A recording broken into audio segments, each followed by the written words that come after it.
Hello everyone. I hope आप सभी अच्छे होंगे। आज हम देखने वाले हैं BPCS 187 मैनेजिंग ह्यूमन रिसोर्सेज। इसके यूनिट आज हम 7 करने वाले हैं, जिसका नाम है ट्रेनिंग एंड डेवलपमेंट। इसके जो टॉपिक्स रहेंगे, आपके 3 टॉपिक है जो हमें कवर करने हैं। फर्स्ट आपका मीनिंग एंड नेचर रहेगा। सेकंड इसके प्रोसेस रहेंगे। एंड लास्ट वाले में हम मेथड्स देखेंगे कि ट्रेनिंग एंड डेवलपमेंट के कौन कौन से मेथड्स होते हैं। तो हम स्टार्ट करते हैं इंट्रो से।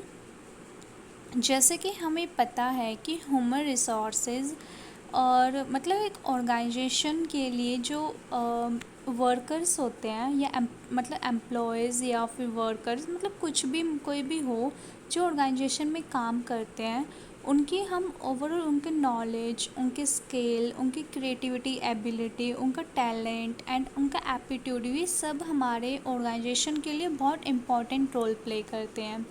एंड उसी को हमें मेंटेन करके रखना चाहिए। हमें उसकी क्वालिटी के बारे में हमें पता होना चाहिए उनकी। एंड हमें टाइम टू टाइम उन्हें ट्रेनिंग एंड डेवलपमेंट्स हमें प्रोवाइड, मतलब ट्रेनिंग हमें प्रोवाइड करनी चाहिए ताकि वो डेवलप होते जाए। जैसे जैसे टाइम बढ़ता जाता है वैसे वैसे बहुत सारी चीज़ें नई आती जाती हैं।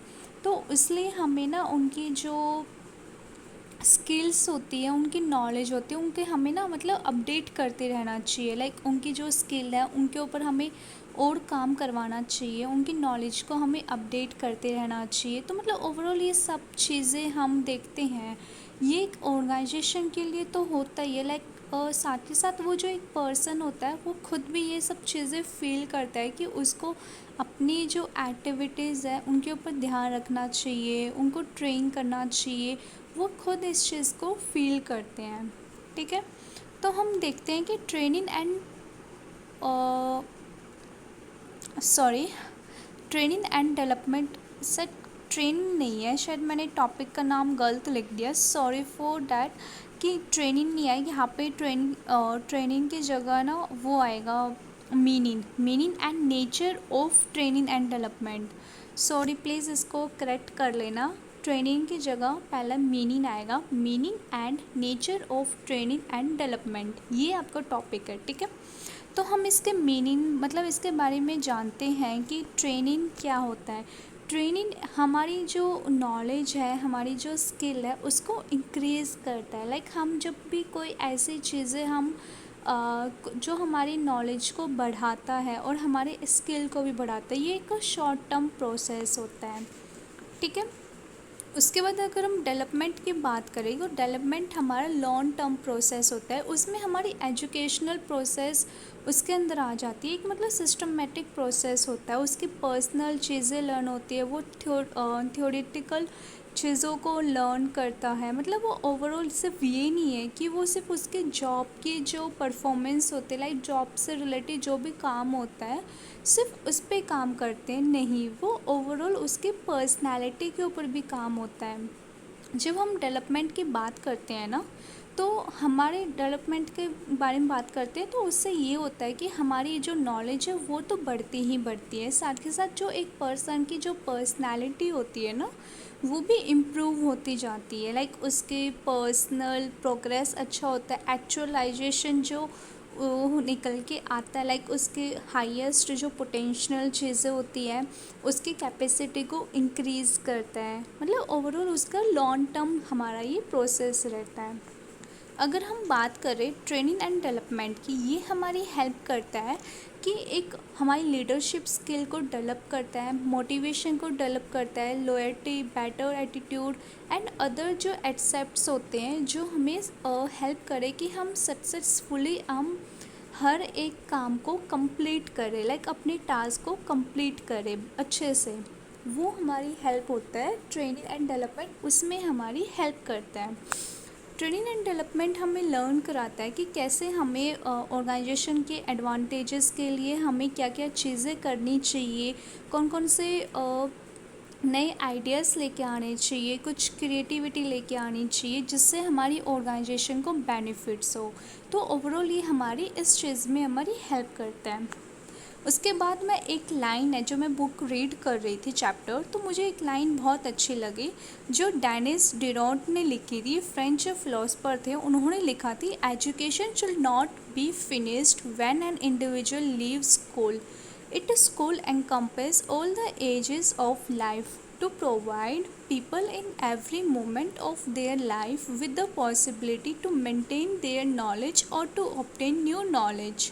मतलब ये नहीं होता है कि आपकी एजुकेशन आपके स्कूल के टाइम तक ही रहती है। एजुकेशन ये है कि हम ओवरऑल हर एक लाइफ के फेस में, जैसे हम बच्चे होते हैं तो हम उसमें कुछ चीज़ें सीखते हैं, जैसे हम बोलना सीखते हैं, चलना सीखते हैं, दूसरों को पहचानना सीखते हैं, लाइक खेल कूद में हम बहुत सारी चीज़ें सीखते हैं। फिर हम स्कूल में जाते हैं, वहाँ पे हम दुनियादारी के बारे में क्या क्या चीज़ें हैं वो सब चीज़ें सीखते हैं। स्कूल में कॉलेज में जाते हैं, वहाँ जाके हम अपनी लाइफ के बारे में सोचते हैं, वो सारी चीज़ें सीखते हैं।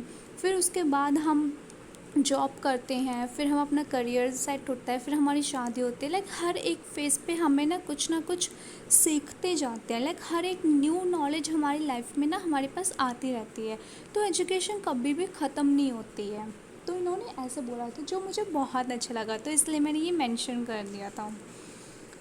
तो उसके बाद हम अगर नॉलेज की बात करें तो नॉलेज अच्छी है, बट ये नहीं है कि एक ज़्यादा नॉलेज ज़्यादा अच्छी है या फिर बेटर है। मतलब नॉलेज इम्पॉर्टेंट है। नॉलेज की एक स्ट्रेटजी होती है एक कंपनी, मतलब एक कंपनी की सबसे ज़्यादा इम्पॉर्टेंट ये होता है कि वो स्ट्रेटजी के साथ चलते हैं।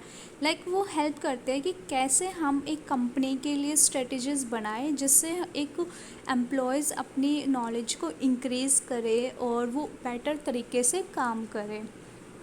ठीक है, ये था ओवरऑल इसका मीनिंग। अब बात करते हैं कि इसकी इम्पोर्टेंस क्या क्या है। इम्पोर्टेंस में अगर हम बात करें तो ये ऑप्टिमाइज़ है, मतलब ह्यूमन रिसोर्सेज के यूटिलाइजेशन के लिए, प्रोडक्टिविटी है, टीम स्पिरिट है, ऑर्गेनाइजेशन कल्चर है, ऑर्गेनाइजेशन क्लाइमेट पॉजिटिव होना चाहिए, like quality, healthy work environment, healthy and safety, moral, image and profitable. ये ओवरऑल हमारे सारे इसके इम्पॉर्टेंट्स हो गए। अब बारी आती है कि इसकी ज़रूरत क्यों होती है, कि हमें एक, जब हमारी कोई भी न्यू टेक्नोलॉजी आती है तो उसको हमें कैसे इंक्रीज़ करना है, कैसे यूज़ करना है, उसमें हमारी हेल्प करता है।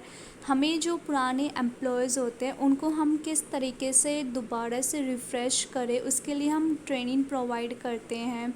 हम एम्प्लॉयज़ को ऐसा उनको मतलब बनाना चाहते हैं कि ताकि वो अच्छे से अपना काम कर सके, ऑर्गेनाइजेशन के लिए वो हर एक चीज़ कर सके। लाइक होता है ना कि ऑर्गेनाइजेशन के बेनिफिट के लिए जो जो चीज़ें कर सके, उसमें हम कुछ ट्रांसफॉर्मेशन अगर हमें करना कर पड़े तो उसके प्रोसेस वो हम काम करें।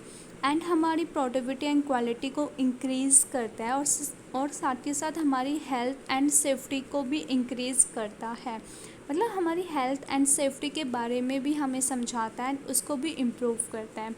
तो ये था हमारा ओवरऑल फर्स्ट टॉपिक जिसमें हमने उसके मीनिंग्स एंड उसके इम्पोर्टेंस के बारे में समझा। अब हम देखते हैं सेकंड टॉपिक कि इसका प्रोसेस क्या क्या होता है। इसके कुछ कंपोनेंट हैं जो डिवाइड किए गए हैं। सबसे पहला आता है assessment of training and development needs. अब असेसमेंट ऐसा एक फेस होता है जिसमें हम मतलब हर एक एम्प्लॉयज़ को ट्रेनिंग प्रोवाइड करते हैं और ट्रेनिंग प्रोग्राम जो सेटअप करते हैं उनको हम ये इसलिए रिक्वायर्ड करते हैं ताकि वो अपनी कॉम्पिटेंसी को मतलब इंक्रीज़ कर सके। मतलब ओवरऑल ये है कि वो बहुत सारी इंफॉर्मेशंस इकट्ठी कर सके एंड वो डिपेंड होता है कि वो किस चीज़ के ऊपर, मतलब जो हम ट्रेनिंग प्रोवाइड कर रहे हैं वो किस बेसिस पे कर रहे हैं, लाइक उसका पर्पस क्या है। एंड उसी के बेस पे ना जो एम्प्लॉयज़ उसमें पार्टिसिपेट करते हैं, लाइक वो इन्वॉल्व होते हैं ट्रेनिंग में, तो वो उसी के बेस पे वो बहुत सारी इंफॉर्मेशंस इकट्ठी करते हैं। जैसे परफॉर्मेंस, इसके कुछ बेनिफिट्स हैं जैसे परफॉर्मेंस डेफिशिएंसी, इंडिविजुअल और ग्रुप इंटरव्यू करवा के हम ऐसे कर सकते हैं। एंड असेसमेंट सेंटर हम देख सकते हैं, ट्रेन फॉर न्यू एम्प्लॉयज़ हम ये कर सकते हैं, इंडिविजुअल एनालिसिस हम कर सकते हैं। मतलब इनको हम जब ये पांचों पॉइंट्स हम यूज़ करते हैं तो हम बहुत सारे इंफॉर्मेशंस इकट्ठी कर सकते हैं। जैसे हम इंटरव्यू करवाते हैं ग्रुप्स में तो वे सब अपना अपना अलग अलग पर्सपेक्टिव रखते हैं, अलग अलग पॉइंट्स रखते हैं, व्यूज़ रखते हैं, तो उससे हमें ना नई नई चीज़ें पता चलती हैं, तो इसलिए हम ये यूज़ करते हैं। सेकंड आता है designing training and development program. ये जो ट्रेनिंग एंड डेवलपमेंट के लिए इसलिए ज़रूरी है क्योंकि इसमें हमें ना जो ट्रेनिंग एंड डेवलपमेंट के जो प्रोग्राम्स होते हैं उनको हम डिज़ाइन करते हैं। जैसे भी जो भी प्रोग्राम्स हम ऐसे सेटअप करेंगे कि हर एक एम्प्लॉय इसमें पार्टिसिपेट करे, एंड जो भी उसमें प्रोग्राम मतलब उस ट्रेनिंग प्रोग्राम में लाइक वो पार्टिसिपेट करेंगे तो उनके हम मतलब उनको इम्प्रूव करने के लिए हम कुछ ना कुछ अच्छे अच्छे आइडियाज़ लेके आएंगे एंड उनको इम्प्लीमेंट करेंगे ताकि उनको भी बेटर मतलब उनको मज़ा आए ट्रेनिंग वगैरह लेने में। एंड हम बहुत सारे ऐसे नए मेथड्स एंड टेक्निक्स यूज़ करेंगे ताकि उनको मतलब होता है ना कि कुछ क्रिएटिविटी लाइक तरीके से हम करें और उनको मज़ा भी आए एंड हम जो उनको सिखाना चाहते हैं वो एग्जैक्ट वो चीज़ सीख जाए। ठीक है। The level of training to be decided, हम कुछ ऐसे लेवल पे ट्रेनिंग डिसाइड करते हैं एंड उसके बाद हम कुछ एम्प्लॉयज़ के लिए कुछ प्रिंसिपल्स लर्न करवाते हैं एंड इस प्रोग्राम को हम कंडक्ट करते हैं, कैसे करते हैं, कहाँ करते हैं, ये सब चीज़ें भी देखी जाती है। तो ये था आपका सेकंड प्रोसेस। थर्ड आता है implementation of training and development program. अब बारी आती है कि जो आप training and development program setup कर रहे हो तो उसको किस तरीके से इम्प्लीमेंट कर रहे हो। बात आती है कि आपने सोच तो लिया कि आपको क्या क्या चीज़ें करनी है, तो अब उसको इम्प्लीमेंट करने का तरीका क्या होगा। तो वो चीज़ देखने के लिए ना कितने घंटे का होना चाहिए, कितना कम होना चाहिए, प्रोडक्शन कितना होना चाहिए, परफॉर्मेंस क्या होगी, मतलब मेन फोकस इस चीज़ पे भी तो होता है ना कि वो लोकेशन क्या होगी, उसकी फैसिलिटीज़ हम क्या क्या प्रोवाइड करेंगे, किस तरीके से वो सक्सेसफुल हो पाएगा। तो ये सब चीज़ें हमें प्रिपेयर करनी होती है पहले से ताकि हमें एंड टाइम पे कोई दिक्कत ना हो और एम्प्लॉयज़ को भी मज़ा आए। फिर आता है evaluation of the training and development programs. अब हमने इम्प्लीमेंट कर लिया, अब उसको एवलेट कैसे करेंगे, तो उसके 4 रीज़न्स हैं जिसको हम एवलेट कर सकते हैं। सबसे पहला तो ये डिसीज़न लेना चाहिए कि जो भी हम ट्रेनिंग प्रोग्राम और टेक्निक्स हम यूज़ कर रहे हैं उसको फ्यूचर का किस तरीके से हम उसको यूज़ कर सकते हैं। फिर उसके बाद ट्रेनिंग और जो भी ट्रेनिंग हम इंडिविजुअल को दे रहे हैं उसका क्या मतलब डिसीजंस क्या लेना चाहिए, किस तरीके से करें, वो सब चीज़ें। एंड ये साइंटिफिक तरीके से हम इसको कर रहे हैं नहीं कर रहे, एंड जो ट्रेनिंग प्रोसेस है क्या वो समझ में आ रहा है नहीं आ रहा है, एंड पॉलिटिकल और पब्लिक रिएक्शन क्या होगा। लाइक अगर हम कुछ पब्लिक में जाके हम कुछ ट्रेनिंग वगैरह लाइक करवा रहे हैं तो उसका क्या असर होगा। और इसके 4 मेन लेवल भी है। First reaction, second learning, third behaviour and fourth result. Like आपका रिएक्शन क्या होता है, आप क्या क्या चीज़ें सीखते हो, फिर एंड उसके बाद आपका बिहेवियर कैसा होगा, लाइक आप किस तरीके से बिहेव करोगे, एंड उसका फिर वो सब ट्रेनिंग कंप्लीट होने के बाद उसका रिज़ल्ट क्या निकल के आता है। तो ये 4 मेन एवलेट आपके होते हैं। ठीक है। उसके बाद आता है हमारा लास्ट एंड फाइनल टॉपिक जिसका नाम है methods of training and development.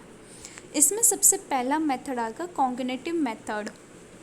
जो कॉग्निटिव मेथड है वो आपका थ्योरेटिकल ट्रेनिंग प्रोग्राम है। लाइक इसमें जो भी चीज़ें आपको सिखाई जाएगी, लाइक जो भी मेथड्स यूज़ किए जाएंगे वो आपके थ्योरेटिकल होंगे, लाइक रिटन में हो गया, वर्बल इंफॉर्मेशन हो गया, लाइक डेमोन्स्ट्रेट रिलेशनशिप हो गया, लाइक वो सारी चीज़ें जैसे कि आपके lecture, demonstration, discussion, computer based training, intelligent tutor system, program instructions, visual reality, ये आपके सारे आपके थ्योरेटिकल प्रोग्राम से आते हैं जिन्हें हम यूज़ करते हैं अपने कॉग्निटिव मेथड में।